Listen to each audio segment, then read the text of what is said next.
अलग अलग तरह की समस्याएं हैं, चाहे पानी की समस्या। और दुख लगता है कि अभी भी इतने गांव ऐसे हैं, इतनी जगह ऐसी हैं जहां पीने के पानी की अभी भी किल्लत है। तो ऐसा देखकर लगता है कि कौन सा विकास, क्या विकास। और वैसे भी गांव में जाओ, कहीं भी जाओ, विकास तो दिखता है नहीं। अभी भी समस्याएं ज्यों की त्यों खड़ी हैं। लोगों को गलियां चाहिए, लोगों को पीने के पानी चाहिए, लोगों को बिजली चाहिए। उन्हीं समस्याओं में लोग उलझ कर रहते हैं। तो कौन किस चीज को विकास कहा जाता है, ये समझ में नहीं आती। गरीब है, मनरेगा की बात है, लोगों की पेंशन की बात है, तो तरह तरह की समस्याएं लोग लेकर आते हैं। रानिया क्षेत्र में नशा एक बड़ा मुद्दा है। नशा हमारे पूरे क्षेत्र में, वैसे तो हरियाणा ग्रस्त हो चुका है, लेकिन अपने एरिया में कुछ खास खास तौर पे बहुत ज्यादा है। गांव गांव में न जाने कितनी जवान मौत हो जाती हैं, आपस में लड़ाई झगड़े हो जाते हैं। और हमारा जो युवा, जिसको अपने भविष्य के लिए मेहनत करनी चाहिए, काम करने चाहिए, और आगे हमारे समाज में उसका योगदान हो, सकारात्मक भूमिका रहे उसकी आगे, वो नजर नहीं आता। और हमारे बच्चे इससे ग्रस्त हो जाते हैं। लेकिन लगता ऐसा है कि सरकार ने आंख भी मीच रखी है, कान भी इनके बंद हैं, इनको दिखता ही नहीं है। ऐसे कैसे हो सकता है?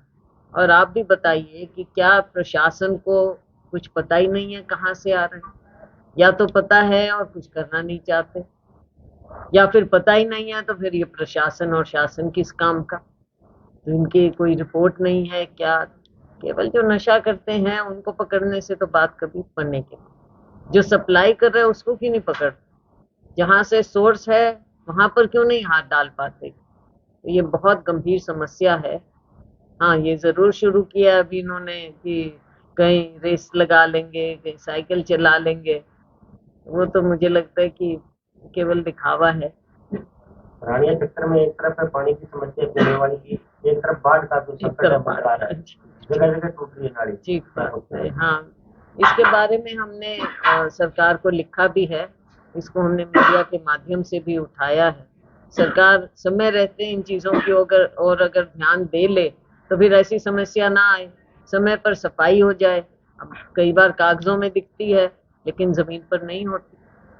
तो ऐसी आपदा, देखो, पहाड़ों में आपदा आती है, लेकिन अगर हम यहाँ पर समय से सफाई कर लें और पहले ही पता चलता है कि भाई आ सकती है ऐसी चीज, क्योंकि कुछ कुछ साल में आ जाता है अपने यहाँ पूरे एरिया, तो सरकार को तैयारी रखनी चाहिए समय से। जी जी जी। मैडम आज वाली ਜਿਹੜੀ ਲੜਾਈ ਹੈ ਦੇਸ਼ ਦੀ ਜਾਂ ਸਾਡੇ ਵੋਟਰਾਂ ਦੀ ਇਹ ਚੁਣਾਵ योग ਨਾਲ है कि बीजेपी वाली? देखो, बात ये है कि आज के दिन दुख की बात एक ये भी है कि चुनाव आयोग ऐसे लगता है, जिस तरह से वो कार्य कर रहे हैं, ऐसे लगता है कि वो बीजेपी के लिए स्पोक्स पर्सन बन गए। इनकी जिम्मेवारी है, चुनाव आयोग एक निष्पक्ष और हमारा संवैधानिक संस्था है, और उनकी जिम्मेवारी है कि लोगों के सामने वो ये दिखाएं कि हमारे यहाँ निष्पक्ष फेयर चुनाव होता है।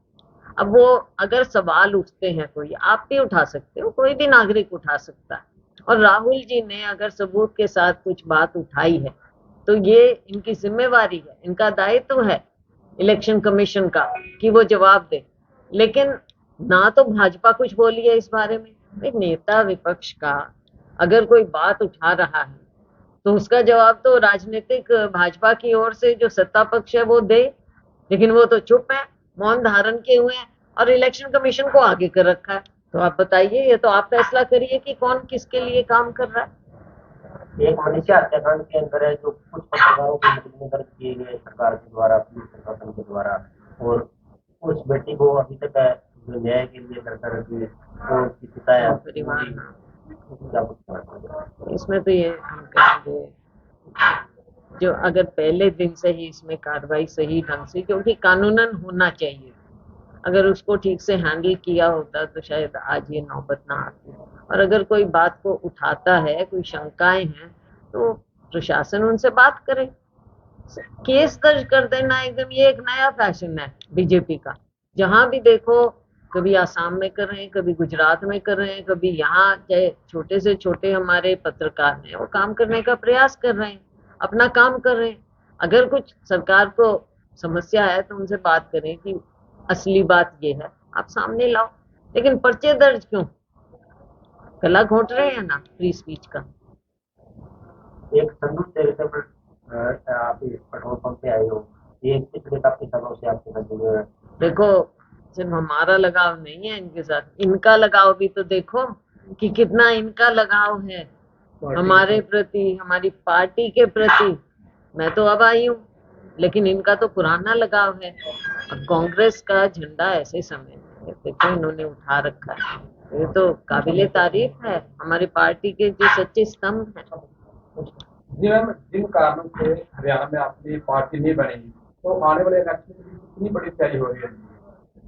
देखो, केवल इलेक्शन तो अभी है, 4 साल दूर है लोकसभा का और विधानसभा का थोड़ा सा और।